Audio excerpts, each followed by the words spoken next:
Once upon a time, there lived a little girl named Goldilocks who was very, very good, except that sometimes she forgot to do things that her mother told her to do. Yes, she did. So begins this new rendition of a favorite fairy tale about a feisty little girl whose impressionable curiosity leads her into more trouble than she's bargained for. Let's find out what happens when we read Goldilocks and the Three Bears, retold by Jim Aylesworth, illustrated by Barbara McClintock. Once upon a time, there lived a little girl named Goldilocks who was very, very good, except that sometimes she forgot to do things that her mother told her to do. Yes, she did. Fortunately, most of those things she forgot to do were small things, like forgetting to tie her shoe or forgetting to wipe her mouth after eating bread and jam. And so it didn't matter too much. But once in a while, Goldilocks would forget not to do things that her mother told her not to do. And that kind of forgetting would lead to much more serious trouble. Very like the trouble that happened on the day of this story. It all began one sunny morning when Goldilocks asked if she could go out into the meadow to pick flowers. "You may go," said her mother, "but make sure not to go into the woods. I've heard that a family of bears live there." "Yes, ma'am," said Goldilocks, and she picked up her flower basket and she left out the door. But very soon she saw a butterfly and began to chase it. And as luck would have it, that butterfly led her to the very edge of the woods. And then, just then, Goldilocks saw a pretty yellow bird.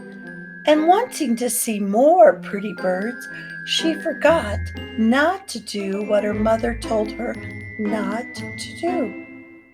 And she followed the path into the woods looking for more pretty birds. Very soon, Goldilocks came to a curious little house there in the woods. And oh, she thought it was so pretty that straight away she peeked in through the kitchen door. In the meantime, the family of bears who lived there had just left out the front door for a walk, while their bowls of breakfast porridge cooled off on their kitchen table. "Hello," called Goldilocks. "Anybody home?" Well, there was nobody home, of course, and Goldilocks should have turned around and gone back to the meadow. But oh, it was ever so pretty and curious inside there, that even though her mother had told her not to go into people's houses without being invited, she forgot not to, and she went in anyway. Straight away, she saw those porridge bowls on the kitchen table. And yes, that porridge smelled so delicious that I'm afraid she forgot that her mother had told her not to touch other people's food. And she decided she had to have a taste. And she did. First, she took a taste from the great, huge Papa Bear bowl. But oh my, no, that porridge was much too hot. Then she took a taste from the middle-sized Mama Bear bowl, but that porridge was too cold. And so then she took a taste from the wee small Baby Bear bowl, and she found it neither too hot nor too cold, but just right, and so delicious that really, without meaning to, she ate it all up. Then she went into the parlor, and there she saw three curious chairs. Goldilocks thought they were the most curious chairs that she had ever seen. In fact, they seemed so curious to her that even though her mother had told her not to use people's things without permission, she forgot not to, and she climbed up and sat down in the great, huge Papa Bear chair. But after only a moment or two, she found that this great, huge chair was much too hard for her. So she climbed down and sat in the medium-sized Mama Bear chair. But this chair was too soft for her. So next, she sat in the wee, small Baby Bear chair. And this chair she found neither too hard nor too soft, but just right. When she leaned back to make herself more comfortable, it broke and dropped her onto the floor with a crash. Well, you might think that being dropped on the floor like that would have put a stop to her being so curious, but no, it didn't. Sadly, no. For just then, Goldilocks saw the curious little stairs, and she was so intrigued that she went up them. At the top, she found an even more curious and pretty room.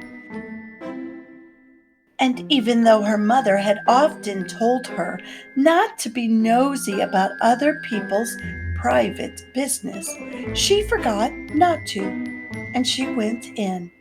And there she saw 3 curious beds. And straight away she climbed up into the great, huge Papa Bear bed. But very like the great, huge Papa Bear chair, Goldilocks found it too hard for her. So she tried the medium-sized Mama Bear bed. But like the Mama Bear chair, she found it too soft for her. And so, last, she tried the wee, small Baby Bear bed.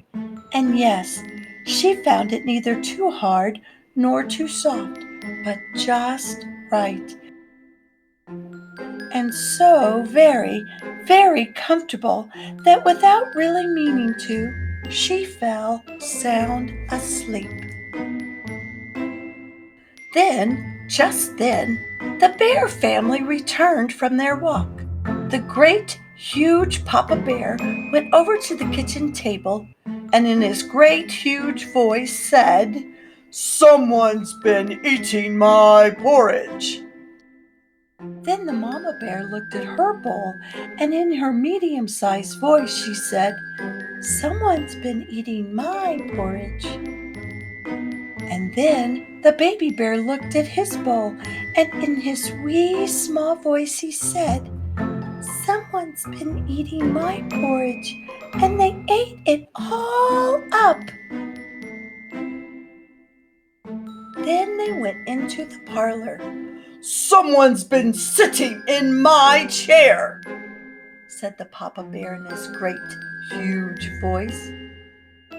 "And someone's been sitting in my chair," said the Mama Bear in her medium-sized voice. "And someone's been sitting in my chair," cried the Baby Bear in his wee small voice. "And they broke it all up." Cautiously, the bears went up the stairs. The Papa Bear looked at his bed, and in a great, huge voice he said, "Someone's been sleeping in my bed." "And someone's been sleeping in my bed," said the Mama Bear in her medium-sized voice. "And someone's been sleeping in my bed," cried the Baby Bear. "And here she is." Then, just then, Goldilocks woke up, and she looked up at the bears who were looking at her. And just as fast, She remembered that her mother had told her not to talk to strangers, and she didn't do it. No, indeed, she didn't. Instead, she ran down the stairs. She ran through the kitchen, and she ran out the door. And she ran, and she ran, and she ran all the way home. And from all that I've learned, Goldilocks' scary experience there in the woods that day did wonders to improve her young memory. And while it's true that she still sometimes forgets to do small things, like tying her shoe or wiping her mouth after eating bread and jam, Goldilocks never, ever forgot not to do what her mother told her not to do ever, ever again. Hello, friends. Thanks for listening to the traditional Goldilocks and the Three Bears story today.